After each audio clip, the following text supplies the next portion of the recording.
Diễm xin chào cô chú, anh chị, các bạn và các em. Bắt đầu với mùa trung thu thì hôm nay Diễm chia sẻ công thức bánh trung thu ngàn lớp nhân trứng muối tan chảy. Cái bánh này nhiều khi mình nghĩ làm khó nhưng mà thật ra rất là dễ. Quan trọng là mình làm theo từng bước và mình chuẩn bị sẵn những nguyên liệu thì mình làm cũng rất là nhanh. Vỏ bánh vừa mềm vừa thơm, kết hợp với lại phần nhân bùi bùi nè, béo nhẹ và có vị mặn mặn của trứng muối, hấp dẫn lắm luôn. Bây giờ mình cùng vào bếp làm món bánh này với Diễm nha.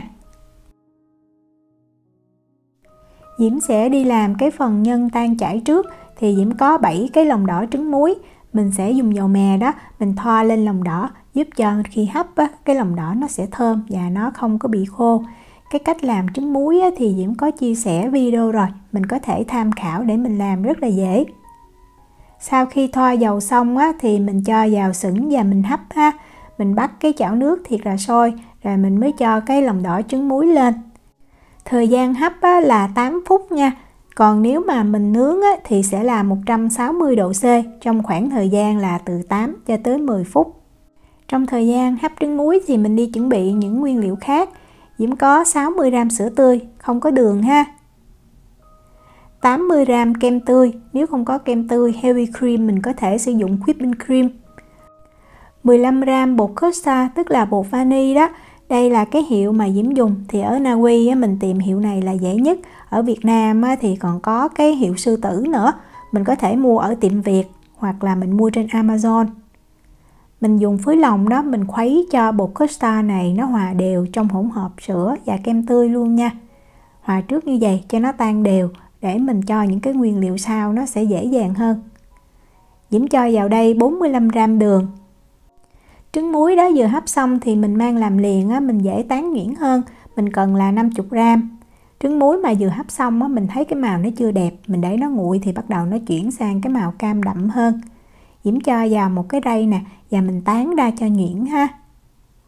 Trứng muối này thì Diễm thấy mình sử dụng trứng gà muối nó lại ngon hơn là trứng vịt muối nha. Tại trứng vịt muối cái mùi nó hơi tanh. Mình cho vào đây thêm 40g bơ. Diễm sử dụng bơ lạc là bơ không có muối. Mình chuẩn bị sẵn một cái tô nước lạnh như vậy, nước thiệt là lạnh ha. Và mình lấy 2 lá gelatin mình ngâm vào. 2 lá gelatin này thì Diễm cân nó khoảng 2 tới 3g, tại vì 3g yếu đó. Và mình ngâm trong khoảng thời gian là 5 phút. Trong thời gian này thì mình sẽ bắt cái nồi nước sữa này lên và mình khuấy ha. Diễm sẽ để cái lửa trung bình nha, bếp có 9 số thì mình để số 6. Và mình dùng cái phối lòng đó, mình khuấy thiệt là đều tay. Thời gian thì khoảng từ 3 cho tới 4 phút. Mình khuấy cho hỗn hợp này nó vừa sệt lại, không có chín ha. Tại vì chín kỹ quá thì nó sẽ bị tách bơ. Tại vì trong cái hỗn hợp này có kem tươi đó. Khi mà mình thấy cái đáy nồi bắt đầu nó sôi, giống như sôi nhẹ lên, nhẹ hơi đặc ở bên dưới. Như vậy. Là mình nhắc khỏi bếp liền nha, không khuấy đặc trên bếp. Diễm lưu ý cái này rất là quan trọng. Và nhắc khỏi bếp mình khuấy thiệt là nhanh tay thì hỗn hợp nó sẽ đặc lại. Như vậy nó giữ được cái vị béo thơm cho kem tươi. Hỗn hợp nó sẽ có độ sệt như vậy. Rồi mình nhanh tay đó, mình lấy gelatin mình đã ngâm. Mình bắt nước. Và mình cho liền vào trong cái hỗn hợp kem này. Rồi mình cũng khuấy để cho gelatin nó tan. Mình cho vào lúc cái hỗn hợp nó còn nóng thì gelatin nó mới tan được nha. Gelatin nó sẽ giúp cho cái hỗn hợp này nó ổn định thì khi mà mình vo bánh đồ nó dễ, nó không có bị chảy hay làm nứt cái nhân. Độ sệt của cái hỗn hợp lava nó là như vậy thì Diễm rất là thích, tại vì nó không loãng quá mà nó cũng không đặc quá. Mình sẽ nếm thử nha, để mình nêm thêm tí xíu muối vào, tại cái nhân này nó vị mặn nhẹ mới ngon. Mình nên nếm lại rồi mình hãy cho muối, tại vì tùy cái lòng đỏ trứng muối nó mặn hay là nó lạc. Khuấy đều, vậy là mình đã xong cái hỗn hợp lava rồi. Bây giờ mình sẽ đổ ra một cái khuôn, hay cho vào túi ni lông, hay cho vào những cái khuôn nhỏ đều được. Diễm lót một cái màng bọc thực phẩm ở bên dưới nè, rồi Diễm cho cái hỗn hợp này vào trong cái khuôn. Nếu mà mình sử dụng cái khuôn hình vuông thì mình tí nữa mình chia dễ hơn. Và mình sẽ cất cái hỗn hợp này vào trong tủ đông đá ít nhất là 2 tiếng nha. Cái này là Diễm để cũng gần 3 tiếng và mình thấy nó đã đông cứng như vậy. Bây giờ mình đổ ra và mình sẽ lấy cái màng bọc thực phẩm này ra nha. Và mình chia cái phần nhân này ra làm 16 phần bằng nhau. Cái hình vuông thì rất là dễ chia. Mình cứ chia làm đôi ra trước nè, rồi mình tiếp tục mình chia làm đôi nữa. Rồi tiếp tục chia thêm làm đôi. Và cuối cùng mình cắt đôi ra như vậy thì mình sẽ được 16 phần bằng nhau, không cần phải cân. Và bây giờ nếu mà nó mềm rồi thì mình đeo bao tay vào và mình vo lại cho tròn. Còn nếu mà nó chưa có mềm thì mình đợi khoảng chừng 10 phút ha. Mình sẽ bóp nè, sau đó mình sẽ xe lại làm sao cho nó tròn trịa tí xíu là được. Như vậy chút nữa mình gói nhân nó dễ hơn. Mình làm hết 16 viên, sau đó mình sẽ cất lại vào trong tủ đông đá nha. Cho cái này nó cứng thì mình bọc cái phần nhân bên ngoài nó dễ hơn. Bây giờ mình đi làm cái phần nhân custard thì Diễm sử dụng đậu xanh 70g, mình vo rửa cho thật là sạch. Sau đó mình đông vào 350ml nước. Mình nêm thêm 1/5 muỗng cà phê muối. Rồi bây giờ mình để cái lửa lớn, mình sẽ nấu cho đậu xanh này nó sôi lên nha. Khi mà mình thấy đậu xanh sôi như vậy thì mình sẽ hạ xuống lửa trung bình. Và mình hớt bọt cho sạch. Rồi mình giữ cái lửa trung bình này, mình nấu cho nước nó cạn còn xăm xắp mặt đậu. Thì thời gian nó khoảng từ 10 cho tới 12 phút Lưu ý là đừng có cạn nước quá nha. Mình sẽ chừa một lượng nước như vậy để cho đậu khi mà nó chín nó sẽ mềm hơn, nó nhừ. Mình lấy nắp mình đậy lại và mình hạ xuống cái lửa nhỏ. Mình nấu ở cái lửa nhỏ này trong vòng 20 phút thì đậu xanh nó sẽ chín ngon. Đậu sau khi nấu chín rồi Diễm cũng không có mở nắp liền. Diễm đợi 30 phút Diễm mới mở ra. Như vậy khi mà mình múc lên, mình thấy đậu nó không có bị dính ở dưới cái đáy nồi. Và đậu nó chín nhừ như vậy, nó mềm thì mình làm nhân nó sẽ dễ dàng hơn. Nhân nó không có bị quá khô lúc mà mình xào. Diễm nêm vào đây 30g đường nha. Tiếp theo là 50g sữa đặc có đường. Tiếp theo Diễm có 50ml nước và mình sẽ cân ra 30g bột custard. Mình cho vào cái lượng nước này để mình hòa cho nó tan, rồi mình mới cho vào trong đậu xanh. Như vậy thì Diễm thấy nó đều và nó dễ dàng hơn. Đó, mình khuấy khi mà mình thấy không còn bóng cục hay lợn cợn là được. Mình cho vào trong nồi đậu xanh luôn. Diễm cho thêm 30g dầu ăn. Diễm dùng dầu hoa hướng dương nha. Mình sẽ cân ra 40g lòng đỏ trứng muối đã hấp chín ha. Đó, mình để lâu thì cái lòng đỏ nó chuyển sang màu cam rất là đẹp. Mình cho 40g lòng đỏ trứng muối đã hấp chín vào chung với đậu xanh. Rồi mình mang mình đi xay nhuyễn nha. Mình xay bằng máy xay sinh tố cũng được, miễn sao mình xay thiệt là nhuyễn. Sau khi xay xong mình có thể rây lại. Diễm thì Diễm thấy không cần thiết, tại vì cái máy xay này nó xay rất là tốt. Đó, có độ sệt như vậy và rất là nhuyễn mịn luôn. Rồi bây giờ mình sẽ bắt cái phần nhân này lên bếp để mình sên cho nó đặc lại. Mình sẽ để lửa trung bình nha. Để lửa nhỏ cũng được, nhưng mà lửa nhỏ thì mình sên hơi lâu. Mình khuấy theo một chiều và thiệt là đều tay, thời gian rất là nhanh, khoảng 2 tới 3 phút là nhân nó đạt Đó, khi bắt đầu nó nóng thì nó sẽ đặc lại như vậy. Thì mình sẽ trộn trộn cho nhân nó phần chín và phần sống nó hòa đều với nhau để cho nó mịn. Khi mà mình thấy nhân nó bắt đầu tạo thành khối là lúc đó nó đã đạt rồi. Thì lượng nhân đạt nếu mà mình muốn chính xác thì mình nên cân Diễm thấy nó dao động từ 400 cho tới 420g thì rất là ngon. Đó, tạo thành khối như vậy. Và mình thấy bên dưới có thể giống như mình kiểu như nó ra dầu, nhưng mà thật ra không phải nha. Lúc nào mình xào nhân lửa trung bình thì nó cũng như vậy. Nhân ra dầu là lúc mà mình để nguội dầu nó chảy ra, cái đó mới gọi là tách dầu. Còn cái này thì rất là bình thường. Mình thấy nhân rất là dẻo và mịn ha. Diễm sẽ lấy màng bọc thực phẩm đó, Diễm đậy lên trên cái mặt nhân. Và bây giờ mình để cho cái phần nhân này nó thiệt là nguội rồi mình mới đi chia. Trong thời gian này thì mình đi nhồi bột. Diễm lấy một cái nồi nhỏ nè, và Diễm cân ra đây là 110g nước. Mình nên cân nghi cho nó chính xác. Về đường thì mình cần 40g. Muối là 3g. Bơ thì mình cần 70g. Diễm dùng ở đây là bơ lạc. Nếu mà mình dùng bơ có muối thì mình chỉ cần 1g muối là được trong cái công thức Rồi bây giờ mình bắt cái nồi bơ nước này lên bếp và mình nấu cho nó ấm. Lưu ý là chỉ nấu cho nó ấm để bơ nó tan ha. Mình nấu trước như vậy thì Diễm thấy khi mà mình trộn bột á, cái hỗn hợp nó ít bị tách bơ hơn. Khi mà mình thấy cái hơi nước nó tỏa lên thì mình nhắc khỏi bếp và mình tiếp tục mình khuấy cho bơ nó tan hoàn toàn. Lưu ý là bơ phải tan hoàn toàn ha. Rồi mình để cái hỗn hợp này ở đây cho nó nguội. Vỏ bánh này thì nó có hai cái loại bột và mình sẽ đi làm cái bột nước trước. Diễm có 200g bột mì đa dụng nha. Diễm sử dụng hiệu của Thái Lan. Hàm lượng protein của bột mì này là 10,5%. Nếu ở Việt Nam thì mình sử dụng bột mì số 11. Còn ở Na Uy mình sử dụng bột mì Na Uy cũng được luôn. Mình lấy hỗn hợp bơ nước đã nguội, mình cho vào trong bột. Và mình nên đeo bao tay ha. Mình khuấy theo một chiều như vậy. Cho bột nó hòa đều vào trong cái hỗn hợp chất lỏng này. Mình cứ khuấy thì tự động cái hỗn hợp chất lỏng nó sẽ thấm vào trong bột. Cho tới khi mà mình thấy giống như là cái thao nó sạch, nó không còn bột khô hay là bột nhão nữa. Và lúc này Diễm lưu ý là cái bột mình cảm giác nó rất là nhão nha. Lưu ý là nhão. Tại vì nếu mà làm khô quá thì khi mà mình cán bột nó dễ rách. Nó không có cái độ co giãn. Nhiều khi mình làm tới đây mình thấy bột nhão mình hơi lo. Nhưng mà không sao hết. Mình thấy nó không có dính tay. Và nó cầm lên rất là mềm. Không mịn luôn nha. Mình sẽ tém bột lại cho gọn. Rồi mình lấy màng bọc thực phẩm hoặc là cái nắp nồi đó. Mình đậy lại và mình để cho bột nghỉ 15 phút. Với cách làm này thì mình không cần phải mất thời gian để mình nhồi bột nhiều. Mà bột vẫn rất là ngon.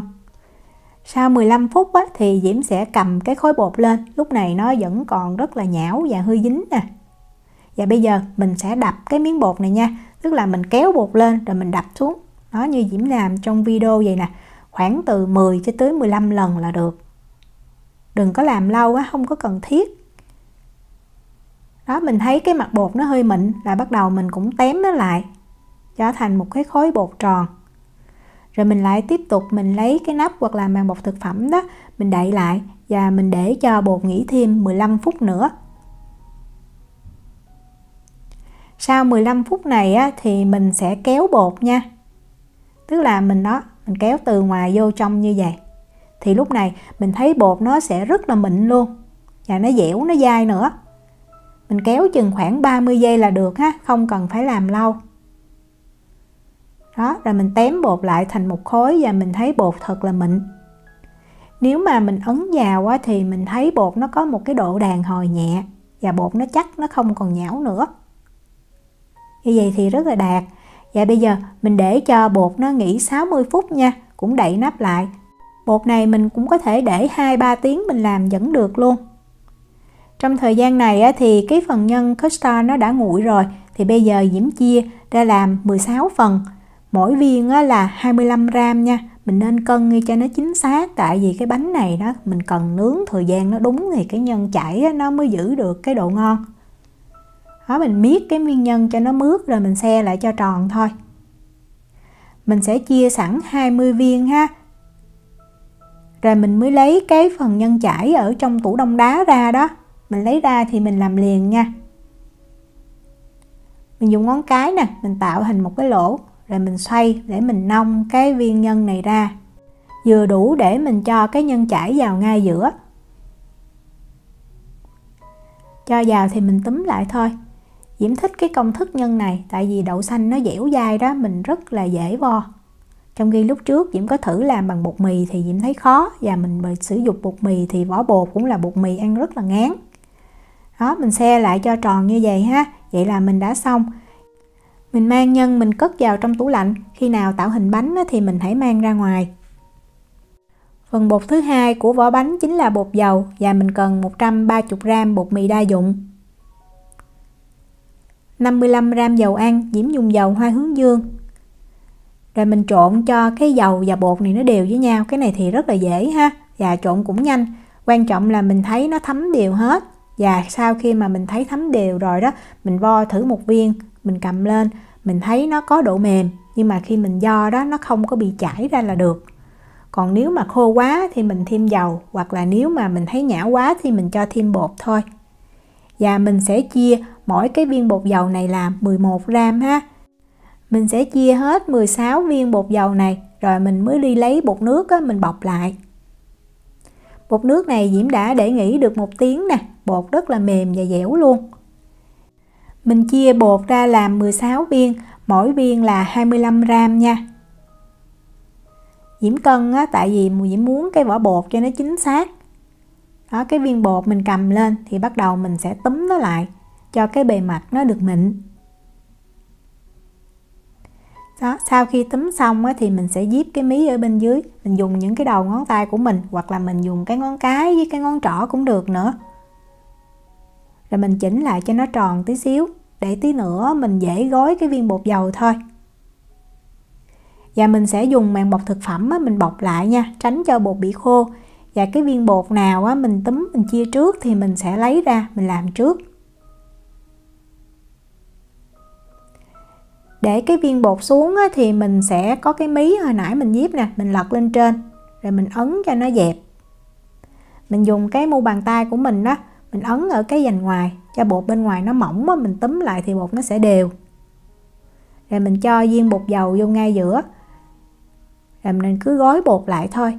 Kiểu như cũng như là gói bánh bao, hoặc là gói miễn sao là nó khít cái mí lại là được. Đó, Diễm túm lại.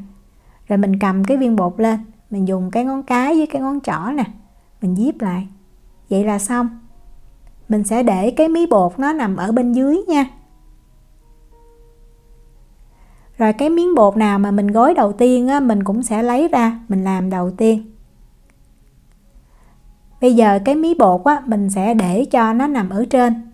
Nếu mà mình thấy nó hơi hở á, thì mình túm lại như vậy nè. Mình lật miếng bột xuống như vậy nó sẽ kín hơn.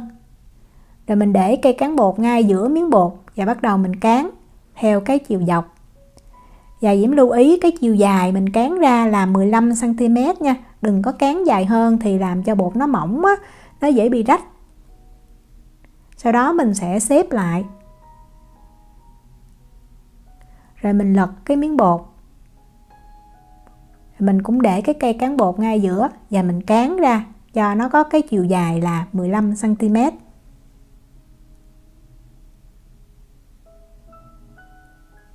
Cán nhẹ nhàng, cái bột thì nó hơi co giãn tí xíu nhưng mà nó cũng rất là mềm. Sau đó mình sẽ lật cái miếng bột lên, rồi mình xếp lại lần nữa. Vậy là xong. Rất là đơn giản. Và mình sẽ để cái miếng bột nó nằm ở bên dưới nha. Sau khi cán và xếp hết 16 miếng bột, mình sẽ để cho bột nghỉ 15 phút để cho bột nó ít có co giãn đó. Khi mà mình cán ra mình gói bánh nó dễ hơn. Sau 15 phút á, thì mình sẽ lấy cái miếng bột mình cán đầu tiên ra mình gói bánh trước.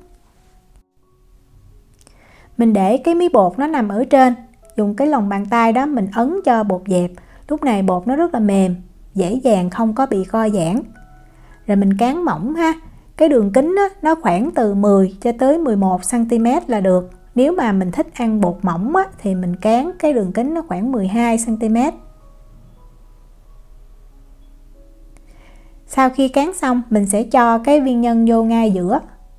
Rồi mình túm bột lại thôi. Bột này mình để nghỉ đó, và mình làm cho nó mềm. Thì lúc mà mình túm lại như vậy thì nó kết dính với nhau, nó không có bị bung đâu. Đó. Rồi mình díp lại cho nó chặt, vậy là xong. Và khi để bánh á, thì mình sẽ để bánh cái mí ở bên dưới ha. Mình chỉnh lại cho nó tròn tí xíu. Mình gói xong hết 16 bánh, rồi mình đi làm nóng cái lò nướng nha. Làm nóng lò đó thì Diễm sử dụng 2 lửa trên và dưới, không có bật quạt. Cái này là cái ký hiệu nè. Và nhiệt độ là 220 độ C, 428 độ F nha. Bánh này thì mình nướng ở nhiệt độ cao để cho cái vỏ bánh nó chín nhanh và phần nhân nó giữ được cái độ mềm ẩm. Diễm có một cái lòng đỏ nè, lòng đỏ trứng gà ha. Và bây giờ mình đánh tan nó ra. Rồi mình dùng cọ để mình phết lên mặt bánh. Mình sẽ phết đều một lượt 16 cái bánh luôn. Sau khi phết xong 16 bánh á, thì mình sẽ quay trở lại. Còn cái lòng đỏ nè, mình phết thêm một lần nữa Như vậy thì mặt bánh nó sẽ đậm và nó đẹp hơn. Một cái lòng đỏ thì đủ cho 16 cái bánh luôn. Rồi mình lấy một ít nước nè và mè đen, mình thấm cái ngón tay mình vào nước, rồi mình chấm qua mè. Rồi mình chấm lên bánh, chỉ cần thấm qua nước một lần thôi ha. Thì cái mè nó dính vào cái ngón tay đó, mình làm như vậy thì mình thoa lên bánh nó đều hơn. Rồi mình mang bánh mình đi nướng liền luôn. Diễm sẽ để bánh ở rãnh giữa của lò nha. Và mình sẽ nướng ở cái nhiệt độ là 220 độ C, 428 độ F này trong khoảng thời gian từ 13 cho tới 15 phút. Nếu mà mình thích cái vỏ bánh thiệt là giòn á, thì mình nướng 15 phút. Nếu mà mình thích cái vỏ bánh nó vừa chín tới thôi thì mình nướng 13 phút. Và mình để ý là cái vỏ bánh á, mình sẽ thấy là nó phải phồng lên và nó chuyển sang cái màu trắng đục nha. Cái vỏ bên ngoài á, thì như vậy nó mới chín. Bánh này là Diễm nướng 13 phút nè. Nếu mà trong lúc nướng đó mình thấy cái mặt bánh nó vàng quá thì mình có thể lấy cái giấy nhôm đó mình che lên để mình nướng cho vỏ bánh nó được chín. Lúc này thì mình thấy bánh rất là mềm luôn và còn nóng. Mình nên đợi khoảng từ 5 tới 10 phút á, thì mình ăn rất là ngon. Và bánh này á, do mình có sử dụng gelatin, nếu mà nhiệt độ nhà của mình mát đó thì có thể cái bánh mình để sang ngày cái nhân nó hơi đặc. Muốn cho nó chảy ra thì mình cứ hâm nóng bằng lò vi sóng nha, rất là ngon. Bánh đạt á, là khi mà mình cắt ra cái phần nhân bên trong nó phải còn mềm ha. Nếu mà phần nhân nó bị khô cứng là do mình nướng quá lâu. Diễm chúc cô chú, anh chị, các bạn và các em thành công với lại món bánh trung thu ngàn lớp trứng muối tan chảy này. Nếu mà có thắc mắc gì thì cứ để lại lời nhắn hoặc là gửi tin nhắn cho Diễm. Diễm cảm ơn sự quan tâm theo dõi video rất là nhiều. Hẹn gặp lại trong những video tiếp theo. Chào tạm biệt.